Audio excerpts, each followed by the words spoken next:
अस्सलामुअलैकुम वरहमतुल्लाहि वबरकातुहू। बिस्मिल्लाहिर्रहमानिर्रहीम। प्रोग्रामिंग फंडामेंटल के 9th वीक के लेक्चर के साथ मैं आपके साथ हूँ जी।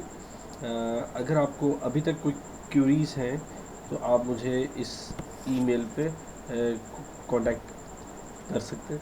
अच्छा, एक और बात कि कुछ स्टूडेंट्स के मुझे अभी तक यानी कि कुछ स्टूडेंट्स मुझे अभी तक होमवर्क नहीं भेज रहे हैं। तो मेरी ये एडवाइस है कि अगर आप लोग अपनी होमवर्क ठीक से नहीं करेंगे तो आप पेपर अच्छे से अटेम्प्ट नहीं कर पाएंगे। तो आप जल्दी से जल्दी सारे होमवर्क करें।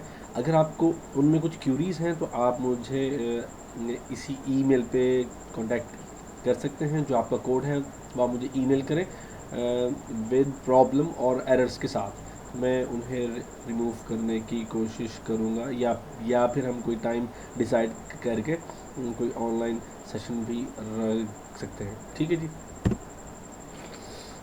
आज हम बात करेंगे कुछ फंक्शंस की। फंक्शंस क्या होते हैं, कैसे होते हैं, क्यों हम उन्हें इस्तेमाल करते हैं। हमने आज ये सारी बातें करनी है। अभी तक के कोर्स में हम सीक्वेंशियल सॉल्यूशंस को पढ़ चुके हैं। फिर हमने सिलेक्शंस पढ़ी थी और उसमें हमने बात की थी इफ़ की, इफ़ एल्स की, स्विच की। अच्छा, फिर उसके बाद हमने रिपीटिशन स्ट्रक्चर्स या लूप स्ट्रक्चर्स पढ़े थे, और लूप्स में हमने वाइल को बहुत डिटेल से देखा था, फॉर लूप को भी बहुत डिटेल से देखा था, और हमने बात की थी डू वाइल लूप की। लास्ट लेक्चर में हमने बात की थी अरेज की, जो कि आपके कंजक्टिव मेमोरी डेटा टाइप्स होती हैं, और उनमें हमने बात की थी कि उनके इंडेक्सेस कैसे होते हैं, डाटा उनमें स्टोर कैसे किया जाता है, डाटा को रिट्रीव कैसे किया जाता है। फिर हम उसमें फिर हम हमने बात की थी कि जब बहुत सारा डाटा हमारे पास होता है तो हम उन्हें सॉर्ट करेंगे। सॉर्ट करने के फिर हमने फ़ायदे भी देखे थे। फिर हमने उनमें सर्चिंग की टेक्निक को भी देखा था। ठीक है। उसके बाद हमने ये सारा कुछ हमने 1D एरे के साथ देखा था। फिर हमने 2D एरेज को डिफाइन किया था, और 2D एरेज को हमने मैनिपुलेट करके भी देखा था, और हमने कुछ उसकी एक्सरसाइजेस भी की थी। आज हम एक नया कॉन्सेप्ट इंट्रोड्यूस करवाने के लिए जा रहे हैं। मेरे मुताबिक ये आपके लिए नया नहीं है, क्योंकि आप इससे फेमिलियर हैं, लेकिन इसकी मुख्तलिफ डायमेंशंस और उसकी डाइवर्सिटी आज हम उस पर बात करेंगे। फंक्शंस क्या होते हैं, फंक्शन की डिक्लेरेशन क्या होती है, फंक्शन कॉल करना क्या होता है, क्यों करते हैं उससे कॉल, फिर एक फंक्शन की डेफिनेशन क्या होती है। ठीक है। फिर हम बात करेंगे इनलाइन फंक्शंस की। फिर हम फंक्शंस में जो आर्गुमेंट हम पास करते हैं वो call by value, call by reference, इसकी बात करेंगे। हम फंक्शन ओवरलोडिंग की बात करेंगे। हम अरेज को पास करके देखेंगे एक फंक्शन में। फिर हम उसके मुख्तलिफ बिहेवियर्स को देखेंगे। अच्छा जी, अब हम प्रॉपरली डिफाइन कर लेते हैं जी फंक्शन क्या होता है। Function is a group of instructions that work together to perform a task, यानी कि बहुत सारी इंस्ट्रक्शंस को जो एक ही प्रॉब्लम से रिलेटेड होंगी, हम उन्हें इकट्ठा करके एक अलहदा से ब्लॉक बना देंगे और हम उसे एक नाम दे देंगे। हम उसे फंक्शन बोल सकते हैं। ठीक है जी। आप कम से कम एक C++ में कम से कम एक फंक्शन होगा। ठीक है। आपका कोई भी काम है तो आप फंक्शन में करेंगे, और C++ में कम से कम एक फंक्शन होगा जो कि आपका मेन का फंक्शन होगा। ठीक है। और आप मेन के फंक्शन से बखूबी आगाह हैं। हमने इस पे बात की हुई है क्या होता है। हमने उसका सिंपल वर्जन भी देखा, हमने उसे वाइड मेन भी करके देखा, और हमने उसे मेन भी करके देखा हुआ है। अगर किसी स्टूडेंट को इसमें इश्यूज़ है तो आप मेरे बेसिक जो यानी कि शुरू के लेक्चर्स हैं, तो आप उन्हें एक दफ़ा फिर से देख लें तो आपको वो आइडिया हो जाएंगे, नहीं तो हम इसे आज भी इंशाल्लाह रिवाइज करेंगे। C plus plus facilitate with number of built in functions. C plus plus हमें बहुत से बिल्ट इन फंक्शंस देता है, लाइक स्क्वायर रूट और इसके अलावा जो आपने हेडर फाइल्स लिखी हुई हैं, जो आप इंक्लूड करते हैं, लाइक हम करते हैं इंक्लूड आयोस्ट्रीम। आयोस्ट्रीम एक्चुअली मजमुआ है कुछ इंस्ट्रक्शंस का जो कि प्री डिफाइन है, और हमने उन्हें प्री प्रोसेसिव डायरेक्टरी कहा हुआ है। एक सी प्लस प्लस की डायरेक्टरी में कुछ फंक्शंस पड़े हुए हैं जो कि आप अपने प्रोग्राम के साथ इंक्लूड कर लेते हैं, ठीक है जी। C plus plus allow programmers write their own function. C plus plus आपको अपने रिक्वायरमेंट के मुताबिक फंक्शंस बनाने की भी फैसिलिटी देती है। built-in and user-defined functions are programs that do not execute until they are called। अच्छा जी, एक और बात, जो आपका मेन का फंक्शन होता है वो तो आपकी प्रोग्राम की एग्जीक्यूशन ही वहीं से होती है स्टार्ट, ठीक है, उसे कॉल करने की ज़रूरत नहीं होती, ठीक है। लेकिन इसके अलावा कोई भी आपका बिल्ट इन फंक्शन है मेन के अलावा, और या यूज़र डिफाइन जितने भी फंक्शंस होंगे वो सारे के सारे आपको कॉल करने पड़ेंगे। जब तक आप उन फंक्शंस को कॉल नहीं करेंगे तब तक वो इन्वोक या वेक नहीं होंगे, या उन फंक्शन में मौजूद इंस्ट्रक्शंस तक प्रोसेसर का कंट्रोल शिफ्ट नहीं होगा, और अगर कंट्रोल शिफ्ट नहीं होगा तो वहाँ पे मौजूद इंस्ट्रक्शंस एग्जीक्यूट नहीं होगी, ठीक है जी। Next is C plus plus allowed two type of functions. ये आपको कॉल बाय वैल्यूज़, सॉरी, आपको ऐसे फंक्शन बनाने की फैसिलिटी देता है कि वो कोई चीज़ रिटर्न करे, और ऐसे भी आपको फंक्शंस बनाने की फैसिलिटी देता है कि वो फंक्शंस कोई चीज़ रिटर्न ना करें। अच्छा, अभी तक हमने मेन फंक्शन तो पहले से पढ़ा हुआ है, ठीक है। आज हम बात कर लेते हैं मेन फंक्शन के अलावा एक और फंक्शन बना लेते हैं, ठीक है जी। अच्छा, इस पोर्शन से तो आप पहले से बाखूबी आगाह है। हमने किया है जी, आयोस्ट्रीम को हमने इंक्लूड किया है, हमने यूजिंग नेम स्पेस एसटीडी किया। अच्छा, ये वाला पार्ट ज़रा छोड़ दें, ठीक है, हम यहाँ जाते हैं इंट मेन, और हमने एक फंक्शन किया कॉल, ठीक है। अब फंक्शन कॉल किया है, फंक्शन का नाम क्या है चेक, और हमने ब्रैकेट्स में कुछ वैल्यूज़ पास की हैं। अच्छा, ये जो हमने वैल्यूज़ पास की हैं 1, 2.3, 4.556, ठीक है, ये आर्गुमेंट्स हैं, यानी कि एक फंक्शन जहाँ पे आपने कुछ काम करना है, ये वो डाटा होगा जो वहाँ पे यूज़ होगा, ठीक है, आर्गुमेंट्स, ठीक है। अच्छा, अब ये वैल्यू यहाँ पे आएगी, ये यहाँ पे, और ये यहाँ पे, ठीक है जी। उसके बाद ये इंट n1 इंटीजर, ये 1 इंटीजर टाइप का बनेगा, और ये यहाँ पे आएगा नंबर 1 में स्टोर होगा, ठीक है जी। 2.3 डबल टाइप का बनेगा, और ये नंबर 2 में आएगा, ठीक है। और 4.56 ये भी डबल टाइप का बन के नंबर 3 में स्टोर होगा, ठीक है। अच्छा, अब एक चीज़, अगर आपको ये चीज़ समझ आ गई है तो मैं आपको एक चीज़ और बताता हूँ। कोई भी फंक्शन जो आप कॉल करने लगे हैं तो आपको उसे सबसे पहले डिक्लेयर करना होगा।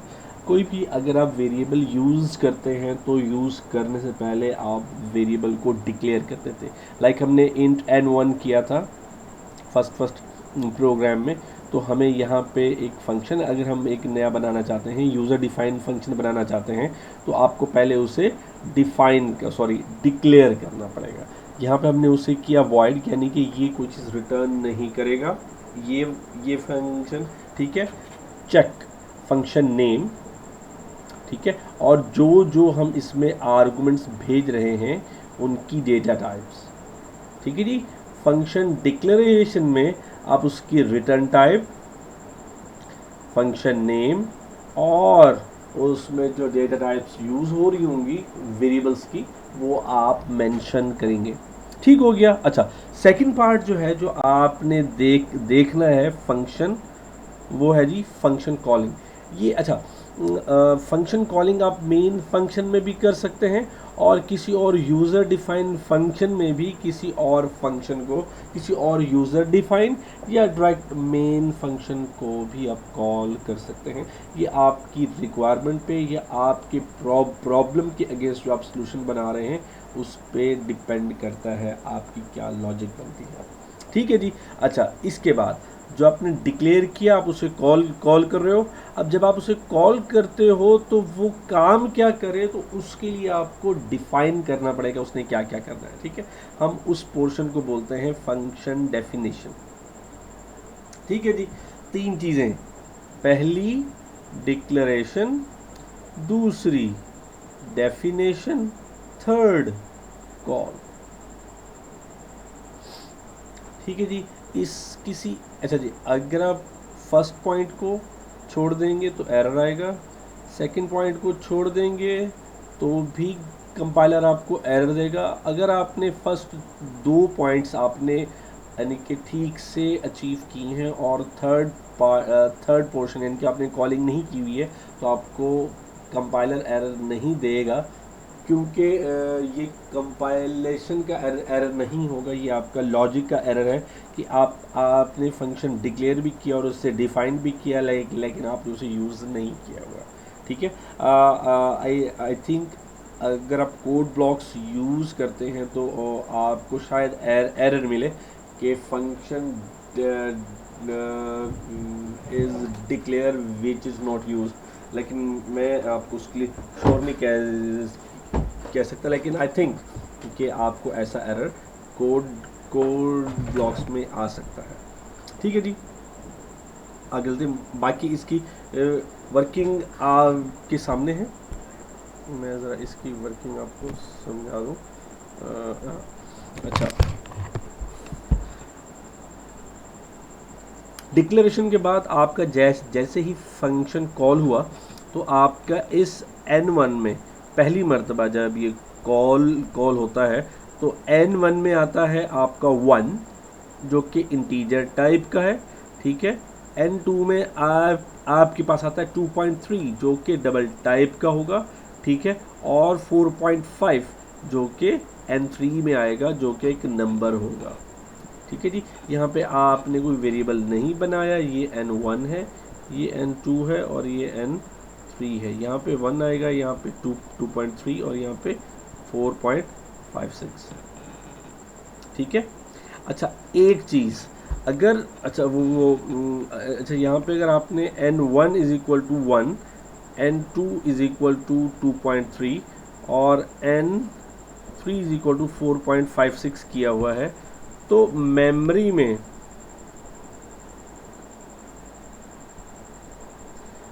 तो ये और ये दोनों बराबर नहीं होंगे। ठीक है जी। ये दोनों बराबर किसी भी सूरत में नहीं होंगे, क्योंकि ये वाले वेरिएबल्स और ये वाले वेरिएबल्स दोनों के दोनों बिल्कुल ही मुख्तलिफ हैं। ठीक है। हम इन्हें आगे जाके देखते हैं कि क्यों मुख्तलिफ होते हैं। ठीक है जी।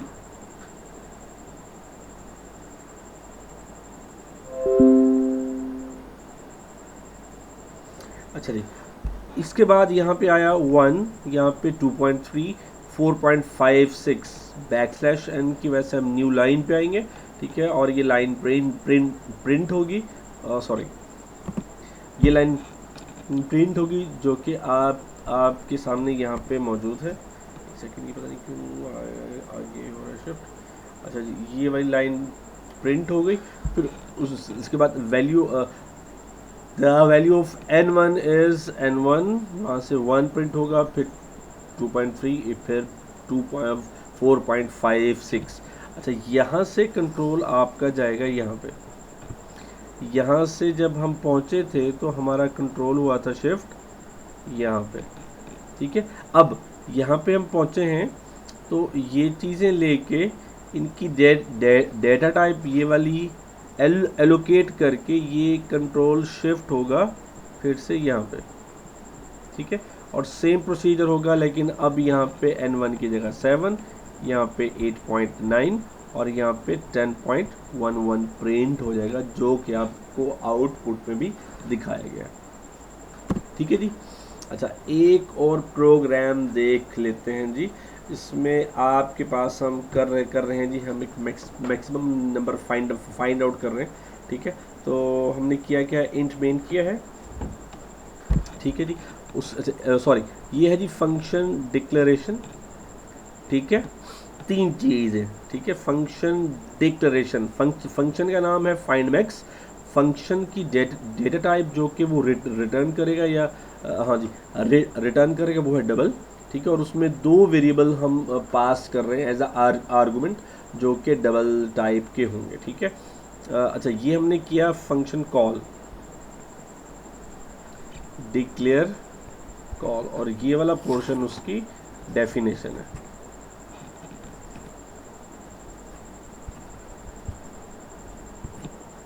ठीक है जी। अच्छा, अब हो क्या रहा है कि हमने किया डबल फर्स्ट नम, सेकंड नम और मैक्स। हमने यूज़र से किया गेट एंटर फर्स्ट नंबर, हमने फर्स्ट नम में रखा, great please enter second number, हमने 2 नंबर यूज़र से ले लिए, फर्स्ट नंबर और सेकंड नंबर हमने 2 नंबर यूज़र से ले लिए। अच्छा जी, फिर हमने क्या किया कि फाइंड मैक्स के फंक्शन में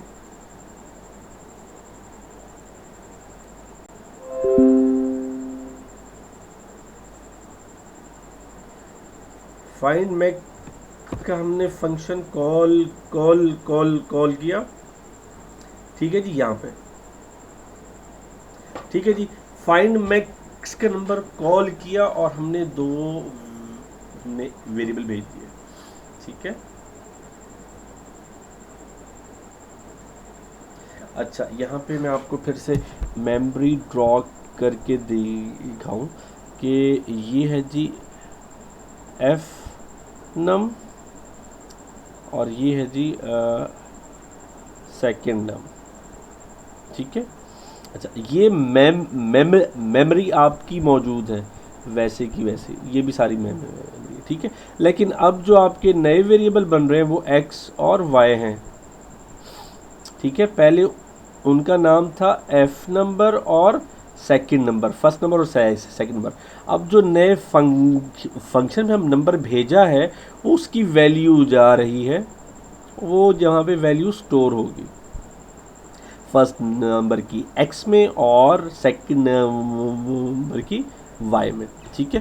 फर्स्ट नंबर की x में और सेकंड नंबर की y में। यहाँ से आपको एक चीज़ क्लियर हो जानी चाहिए कि अगर किसी और फंक्शन में मैं वैल्यूज़ मैनिपुलेट करके उन्हें चेंज कर देता हूँ तो मेन फंक्शन वाली वैल्यूज़ में चेंज नहीं होगा, क्योंकि आप इस पॉइंट को चेंज कर रहे हैं और इस पॉइंट में चेंज नहीं कर रहे हैं, इसलिए ये वैल्यूज़ वैसे की वैसे रहेंगी और यहाँ पे मौजूद वैल्यूज़ आपकी चेंज हो जाएंगी, मैनिपुलेट हो जाएंगी अगर आप उस पर कोई ऑपरेशन कर रहे हैं तो, ठीक हो गया।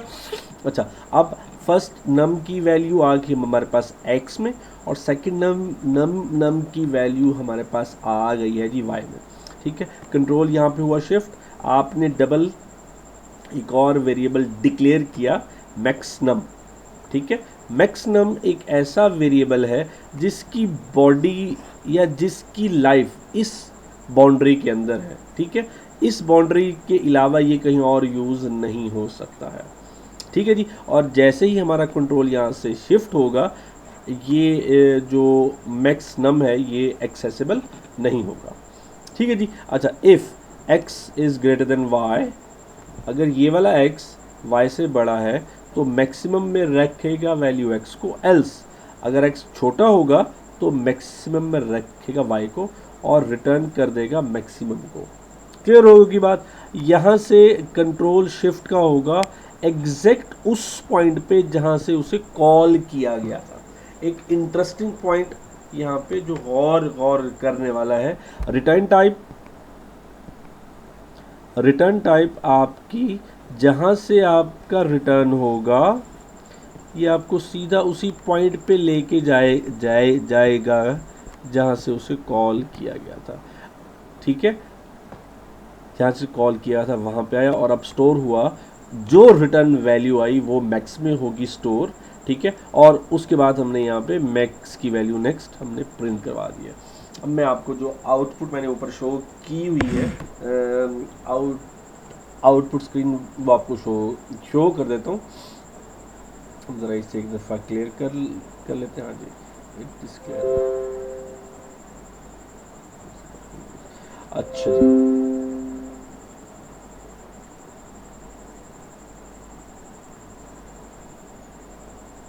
जी, एंटर अ नंबर हमने किया एंटर 3.4, क्योंकि डबल है तो इसमें 3.4 स्टोर हो जाएगा। ठीक है, grade please enter a second number हमने किया 9 एंटर, तो ये 9.0 होगा।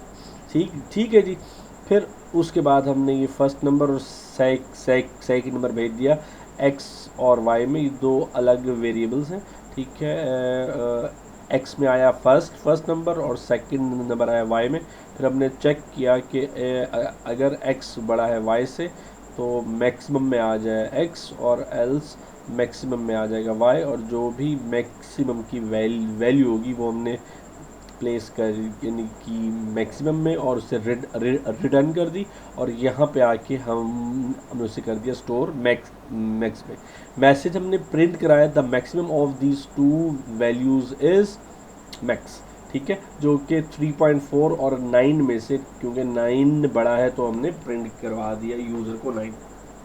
ठीक है, यहाँ पे मैं के लिए छोटी सी क्लास असाइनमेंट लाया हूँ कि write a program to find the smallest of 3 numbers. आप 3 नंबर लें और उनमें से जो सबसे छोटा हो आप उसे फाइंड आउट करें एक अलग से फंक्शन में, और उसे मेन फंक्शन में आके उसे प्रिंट करवा दें डिफ़ॉल्ट। अच्छा, आर्गूमेंट्स की हमने की थी बात कि आर्गूमेंट्स क्या होता है।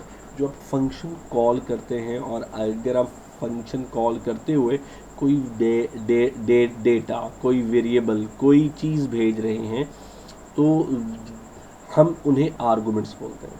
ठीक है, function prototype with default argument, जब हम डिक्लेयर कर रहे होते हैं हमने सिर्फ उनकी डेटा टाइप डालनी होती है। लाइक हमने int is equal to 5, double is equal to 6.78।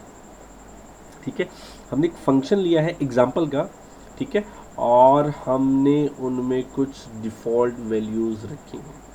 ठीक है जी, हमने जब फंक्शन कॉल किया, ये देखें ये अब ये कॉल हो रही है। ठीक है, हमने एग्जाम्पल फंक्शन लिया। ठीक है, और उनमें पैरामीटर्स भेजे 3, 7, 2 एंड 9.3। ठीक है, बाय डेफिनेशन जो हमने डिफाइन किया था, पहली वैल्यू इंट होगी, दूसरी value int is equal to 5 होगी, और तीसरी वैल्यू होगी डबल इज इक्वल टू 6.78। ठीक है, अब इसमें कोई भी डिफ़ॉल्ट वैल्यू यूज़ नहीं होगी क्योंकि हमने उसमें वैल्यूज़ दे दी हैं। ठीक है, सेकंड एग्जाम्पल देखते हैं जी, हमने भेजे हैं एग्जाम्पल यानी कि हमारा जो है फंक्शन का नाम एग्जाम्पल ही है और हमने वैल्यूज़ भेजी हैं 7 एंड 2। ठीक है, अच्छा ये सेम होंगी यूज़ लाइक 7, 2 एंड 6.78। अब ये 9.3 की जगह नहीं, अब यहाँ पे 6.78 होगा यूज़, जहाँ पे इसे डिफ़ाइन किया गया होगा, क्योंकि हमने थर्ड वैल्यू हमने नहीं भेजी है। तो जो डिफ़ॉल्ट पैरामीटर होगा, तो हमने डिफ़ॉल्ट आर्गूमेंट अपने पहले से फिक्स कर रखा है, वो वाली वैल्यू जाएगी। लास्ट एग्जांपल यहाँ हमने किया सिर्फ 7 भेजा है। ठीक है, अब 7 इस इंट की वजह से 7 जाएगा। ठीक है, दूसरी वैल्यू 5 जाएगी और 6.8 मैंने आपको मेंशन किया हुआ है। ठीक है जी। अगर आपने वैल्यूज़ खुद से दे दी हैं तो डिफ़ॉल्ट पैरामीटर वाली वैल्यूज़ इग्नोर हो जाएंगी और यूज़र डिफाइन यूज़ हो जाएंगी। ठीक है जी। और अगर आपने कोई वैल्यू नहीं दी है तो डिफ़ॉल्ट आपके जो आर्गुमेंट्स होंगे वो यूटिलाइज होंगे। क्लियर हो गया जी। ठीक है। Function overloading. फंक्शन ओवरलोडिंग का कंसेप्ट कुछ ऐसा है कि आप एक ही फंक्शन को बार बार यूज़ करते हैं। ठीक है।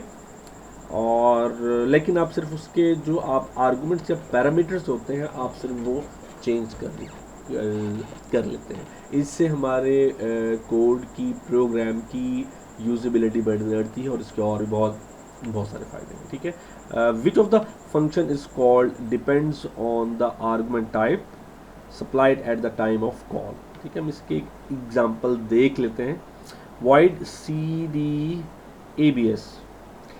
abs का हमने फंक्शन हमने डिफाइन किया है और उसमें हमने सॉरी ये उसकी डेफिनेशन है।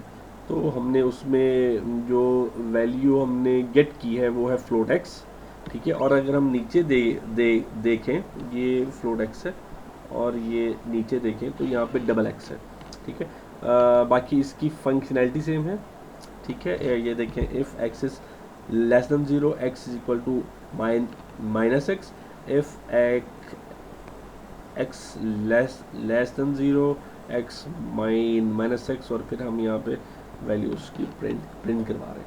फ़र्क सिर्फ यहाँ पे है इस पोर्शन में, ये वाला पोर्शन सिर्फ आपके आर्गुमेंट टाइप्स में फ़र्क होता है। ऐसे फंक्शंस को हम फंक्शन ओवरलोडिंग कहते हैं। नेक्स्ट एक कंसेप्ट है जी inline functions. Calling a function place a certain amount of overhead on a computer. Inline functions को अगर मैं आम अल्फाज में बताना चाहूँ तो इससे आपकी आपकी प्रोग्राम की स्पीड बढ़ सकती है, लेकिन आप इसे बार बार यूज़ मत कीजिएगा क्योंकि ये आपकी मेमोरी कंज्यूम करता है। और अगर आप बार बार मींस के अगर आपके प्रोग्राम में 5-6 फंक्शंस हैं तो ये अपने हर फंक्शन के लिए अलहदा से स्टैक बनाएगा। ठीक है। अब इसकी इसे समझाने के लिए मैं आपको ये बताता हूँ। कोई भी जॉब या कोई भी प्रोसेस अगर आप स्टार्ट करते हैं तो ऑपरेटिंग सिस्टम जो आप यूज़ कर रहे होते हैं वो आपके उस प्रोग्राम के अगेंस्ट एक पीसीबी बनाता है और उसमें हर पीसीबी को एक स्पेस एलोकेट होती है कि आपने इसी स्पेस में रह के अपनी एग्जीक्यूशन को कंप्लीट करना है। ठीक है। इनलाइन फंक्शन क्या करता है, उससे हट के मेमोरी कंज्यूम करना शुरू कर देता है। हम उसे स्टैक बोलते हैं। ठीक है। बल्कि कुछ मौक़ों पे तो ये अपना स्टैक ही सेपरेट बना लेता है, जिसकी वजह से बहुत सारे जो प्रोग्रामर्स हैं वो इसे अवॉइड करते हैं। ठीक है जी। लेकिन ये एक टेक्निक है जो कि आप यूज़ कर सकते हैं। बस आपको हर फंक्शन जब आप डिक्लेयर कर रहे होते हैं तो आपको इनलाइन लिखना पड़ता है। Placing argument values in a reserve memory region call the stack. मैंने अभी आपको बताया कि पीसीबी बनता है आपका किसी भी किसी भी जॉब का। वहाँ पे आपका प्रोग्राम काउंटर होता है, वेक्टर होता है। ठीक है। और उसमें आपका क्या होता है, स्टैक होता है। ठीक है। और बीच में काफ़ी सारी चीज़ें होती हैं। बस आप ये देखें कि जो आपका स्टैक है वो आपकी मेमोरी से कंसर्न होता है। Passing control of a function वो सेम है। ठीक है। Providing a reserved memory location for any return value again using the stack of this purpose. यानी कि हम जो हमारा ये मेमोरी स्टैक वाला पोर्शन होता है रिजर्व, हम उससे हटके यानी कि हम उससे एक्स्ट्रा मेमोरी ले लेते हैं। बस इसका ये है कि आपको एग्जैक्ट उसी पॉइंट पे ही ला के छोड़ता है जहाँ से आप उसे लेके गए थे। सिंपल, सिर्फ एक लाइन अब ये देखें कि इनलाइन हमने फंक्शन डिक्लेरेशन के साथ किया है। यहाँ पे एक और चीज़ समझने की है कि मैंने यहाँ पे फंक्शन डिक्लेरेशन और फंक्शन डेफिनेशन एक ही जगह पे डाल दी है, ठीक है। फंक्शन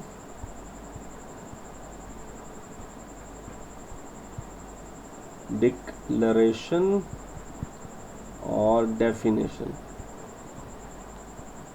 सॉरी,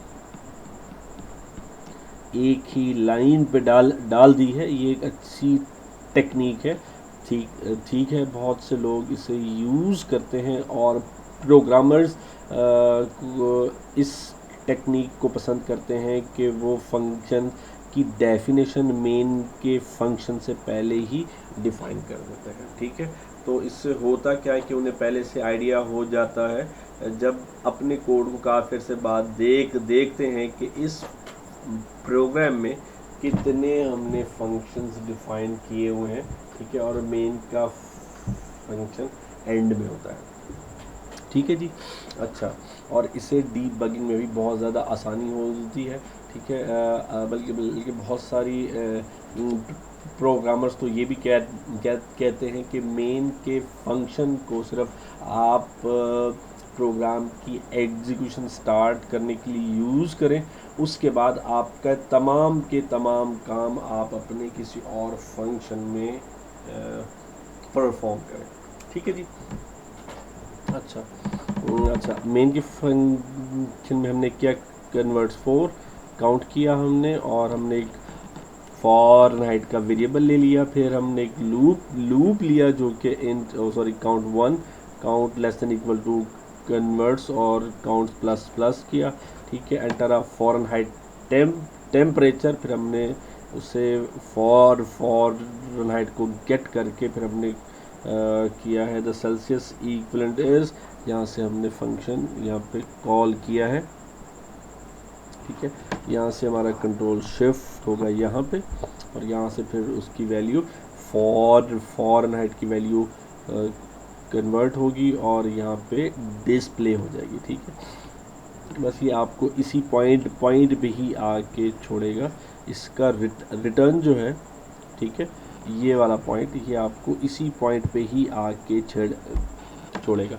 एक्चुअली यहाँ पे इनलाइन का आपको फ़ायदा ये होगा कि आपका जो प्रोसेस है या आपका ये वाला प्रोग्राम है, ये अभी इनपुट आउटपुट बाउंड में है, ठीक है। हम इसे इनपुट आउटपुट बाउंड कहते हैं, आयो, ठीक है। आपका प्रोसेस इस वक्त प्रोसेसिंग में है। आप इसे यहाँ से कंट्रोल खींच के आप एक और फंक्शन की तरफ लेके गए हैं और वहाँ पे मैनिपुलेशन करके उसी पॉइंट पे आके आपने उसे डिस्प्ले करवा दिया, ठीक है जी। और सी आउट जब आप कर रहे होते हैं तो उसमें ऐसा मुमकिन नहीं था, लेकिन अब इनलाइन फंक्शंस की वजह से वो आपका मुमकिन हो गया। कुछ और बातें हैं जी। पिंग overhead associated with calling a function is justifies when a function is called many times। ये मैं आपको पहले ही बता चुका हूँ कि इनलाइन फंक्शन को अब अगर आप बार बार कॉल करेंगे या आप बहुत सारे फंक्शंस को इनलाइन कर देंगे तो ये आपके प्रोग्राम की एग्जीक्यूशन टाइम को बढ़ाएगा, यानी कि आपका ओवरहेड इंक्रीज हो जाएगा। Can reduce a program size substantially, लेकिन ये आपका प्रोग्राम साइज डिक्रीज कर सकता है। For small functions that they are no called main time overhead of passing and returning value might not be one, ये हम बात कर चुके हैं। inline function group repeating lines of code together under a common function name, ये हम पहले बात कर चुके हैं कि हम फंक्शन क्यों करते होते हैं।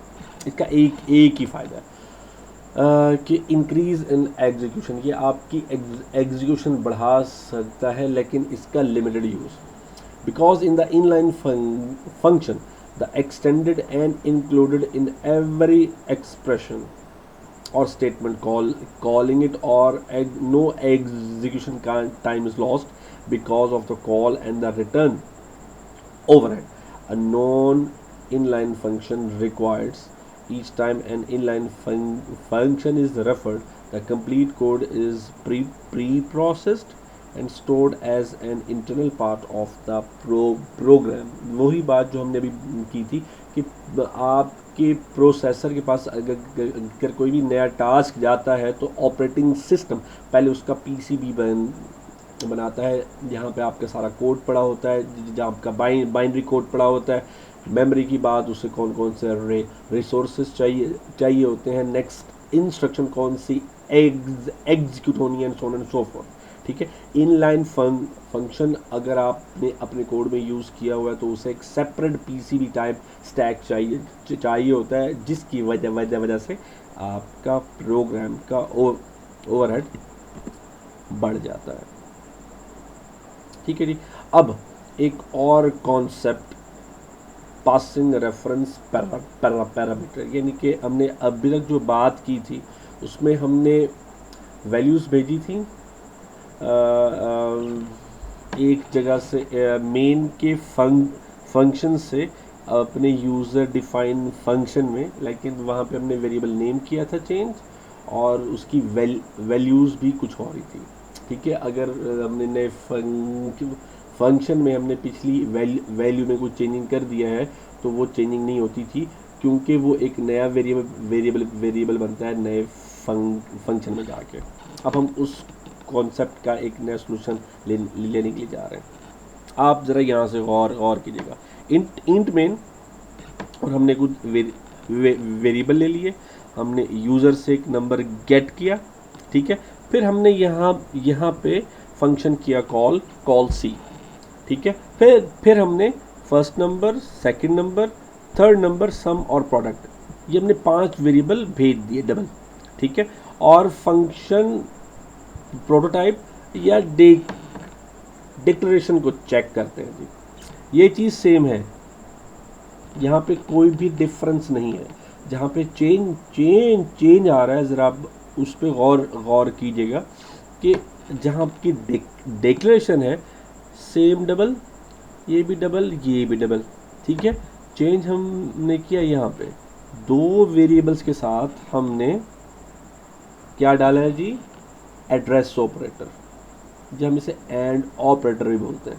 ये एक ऐसा ऑपरेटर है जो कि आपके वेरिएबल का रेफरेंस लेके जाता है। मैं आपको पहले भी एक दफ़ा बता चुका हूँ, मैं आपको एक दफ़ा फिर से रिपीट कर देता हूँ। मैं ज़रा इसे एक दफ़ा हम इसे सारे को अरेज करते हैं, और ये मैं एक मेमोरी ड्रॉ कर रहा हूँ। हमने किया डबल फर्स्ट नेम, मैं इसे सिर्फ एफ के नाम से लूँगा। इसका नाम डिक्लेरेशन जैसे ही आप किसी वेरिएबल करते हैं, इसका मतलब ये हुआ कि 4 बाइट, ठीक है, आपके मेमोरी में रिजर्व हुए, और उसका नाम हो गया एफ। ठीक है, इस मेमोरी लोकेशन का कोई ना कोई एड्रेस होगा, AX21 मैं इसे भी बोल रहा हूँ। ठीक है, अच्छा, जब हमने इसे फंक्शन में पास किया, अब ये बन रहा है N1 एक और मेमोरी होगी। ठीक है, इसका कोई और एड्रेस होगा, ABX4, मैं इसे सिर्फ फर्ज कर रहा हूँ।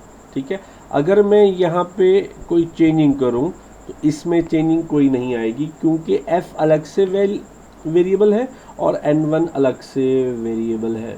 ठीक है, लेकिन अगर आप F के बजाय यहाँ पे इससे गौर कीजिएगा, अब मैं F के बजाय उसका एड्रेस भेज रहा हूँ, या उसका रेफरेंस भेज रहा हूँ, तो ठीक है, और अब इसका लिंक्ड है N1 का। ठीक है, यहाँ पे हमने लिया हुआ N3। ठीक है, अब ये इसके साथ लिंक्ड है, ये आपस में लिंक्ड हैं, पहले लिंक्ड नहीं थे। अब यहाँ पे अगर मैं कोई भी चेंजिंग करता हूँ तो वो चेंजिंग यहाँ पे भी हो जाएगी। ठीक है, ऐसी वैल्यू पासिंग को या ऐसे आर्गुमेंट पासिंग को हम फंक्शन कॉल बाय रेफरेंस बोलते हैं। इससे पहले जो हमने पढ़ा था वो था फंक्शन कॉल बाय वैल्यू। ठीक है, मुझे उम्मीद है आपको कॉल बाय वैल्यू का मेन कंसेप्ट समझ आ गया होगा। आपने फंक्शन कॉल किया, अच्छा जी, आपने फर्स्ट नंबर जो भेजा वो एक और n नंबर 1 के एक और वेरिएबल में स्टोर हुआ। आपका सेकंड नंबर यहाँ पे n नंबर 2 में हुआ स्टोर। ठीक है, आपका थर्ड नंबर 3 में हुआ स्टोर। अब जो चेंज है, सम का हमने यहाँ पे नाम ले लिया है टोटल। ठीक है, हमने सिर्फ नाम किया है चेंज, ठीक है, टेम्परेरी नाम दिया है। ठीक है, क्योंकि सम की लाइफ यहाँ तक है और इस टोटल की लाइफ यहाँ तक है नाम की। ठीक है, लेकिन उसकी मेमोरी लोकेशन एक है। जो भी चेंजिंग हम टोटल और प्रोडक्ट में करेंगे, एक्चुअली हम चेंज कर रहे हैं सम और प्रोडक्ट में। ठीक है जी। अच्छा, अब हमने किया क्या है, टोटल में किया है n1 plus n2 plus n3, तो ये टोटल में हुआ स्टोर, ये एक्चुअली स्टोर हो रहा है आपके सम में।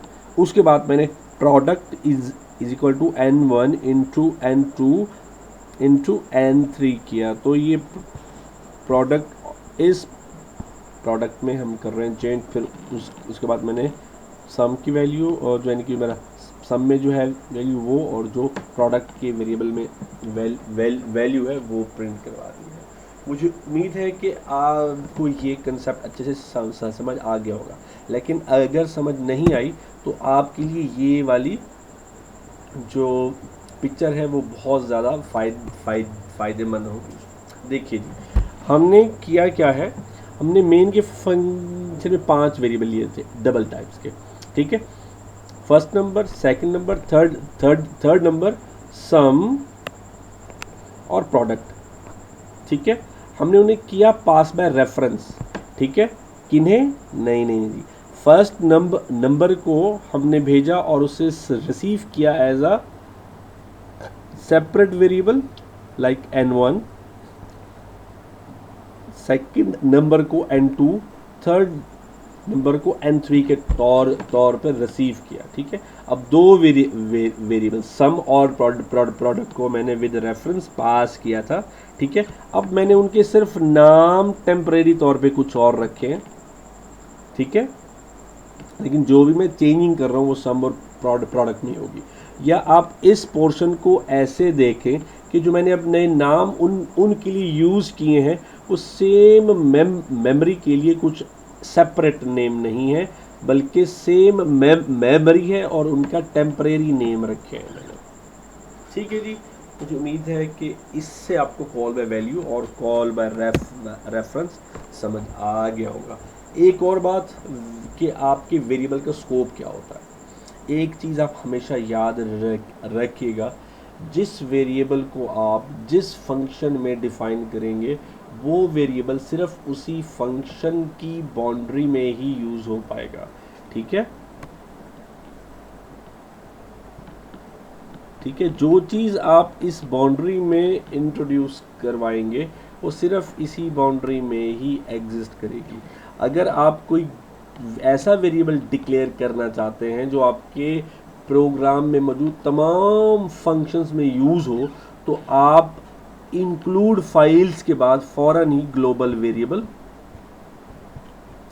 इंट्रोड्यूस करवा देंगे जो कि इन तमाम की वैल्यू इसका मतलब ये होगा कि इस वेरिएबल ए की जो लाइफ है या उसका स्कोप है वो तमाम फंक्शंस तक के एक्सेसिबल होगा।